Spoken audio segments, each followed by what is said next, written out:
Wrestling has completely changed my life. Over the years, I was a really nervous and anxious person, and just through everything that it's taught me, it's definitely made me a stronger and more confident person. It's not really much of a hobby, more of a passion. It's something I do whenever I feel stressed. It's a way I clear my mind out of things in life. Like if I'm stressed with school or family, I know that soccer's always gonna be there because I've been doing it ever since I was young. There's always girls that are always going to be better than me, taller girls, short girls that are way faster, but I always think to myself that it don't matter and I always work hard and hustle. When I went to John C. Fremont High School my freshman year, there was no JV team. I had to go straight to varsity because we didn't have enough girls playing for JV. And it was hard because I didn't really know the fundamentals.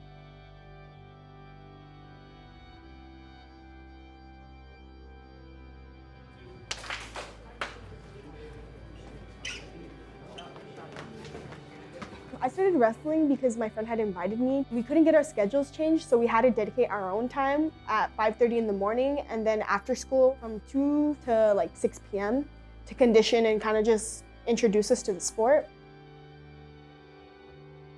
Other male wrestlers that are involved in the sport, in the past they have treated us pretty poorly and just told us to quit or it's not for us. We're not as strong or competitive as them, or we don't do things properly within wrestling.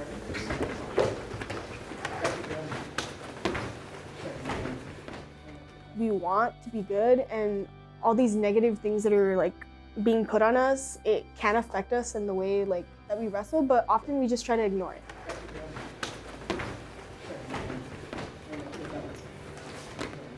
There's definitely a huge stigma with women's wrestling and how it's been dominated by males for quite a while, but when people approach me in that sense and tell me that it's not for you, it makes me want to work hard. Male coaches didn't really quite understand how to coach us just because it's extremely different from coaching guys. Our bodies are completely different. An example of this would be women are way more flexible than guys, and so a lot of these moves that they would teach us, girls could easily get out of it. Compared to a guy, it wouldn't be the same. At the age that I first started playing soccer was 6, but I didn't really like the sport by then because I was still a little young. But then I went back into playing the sport at 8, and that's when I really fell in love with the sport. When I first moved to the United States, I had spent 2 years without my dad because I was in El Salvador, he was already here. And soccer was a way for me and my family to bond because we're all really active. My mom actually plays too. So in my high school soccer team, we don't really get all the funding that we need. I feel like there's a lot of injustice there because the guys soccer team doesn't really win as many games or as many titles, unlike the girls, but they still get all the new stuff, the new soccer balls, the new jerseys and everything, and we had to work hard to get all the new stuff we wanted.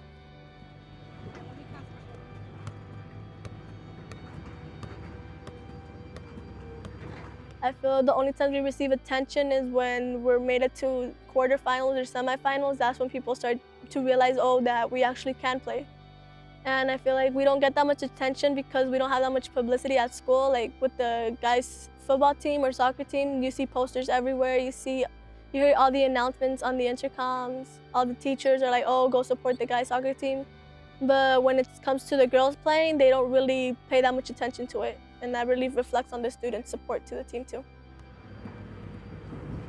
Being a coach for young kids is really rewarding because I feel like I'm really making a difference in their lives. Some of the struggles, training a group of little kids who are mostly boys, is all the doubt from the parents. Many times when my dad introduces me to them as the person who trains their kids, they're very doubtful. They're always asking me how old I am or how long have I been playing and if I really know what I'm doing.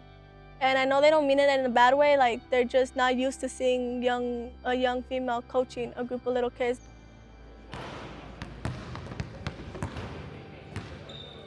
So we don't really get enough resources because we don't have a committed coach. A lot of girls don't really want to play basketball for the consistency of our coaches. They're never committed.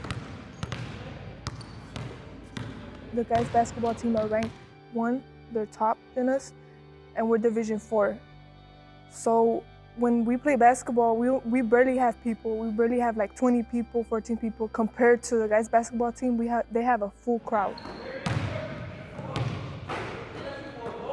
What we need from people to help us make a change is more fundings, more support at games, especially from the guys' basketball team to help us lift us up. Just the simple fact that if people came out to support us during the games, I feel like it would really encourage us to try harder and to try to get further ahead for our school and to like show people that we're worth the support, like we're worth you being here, spending your time looking at our team. Some changes that we need to see in women's wrestling would definitely be more publicity, more support from our school, definitely more funding, and more collegiate wrestling programs for girls in the future so they can continue their wrestling career.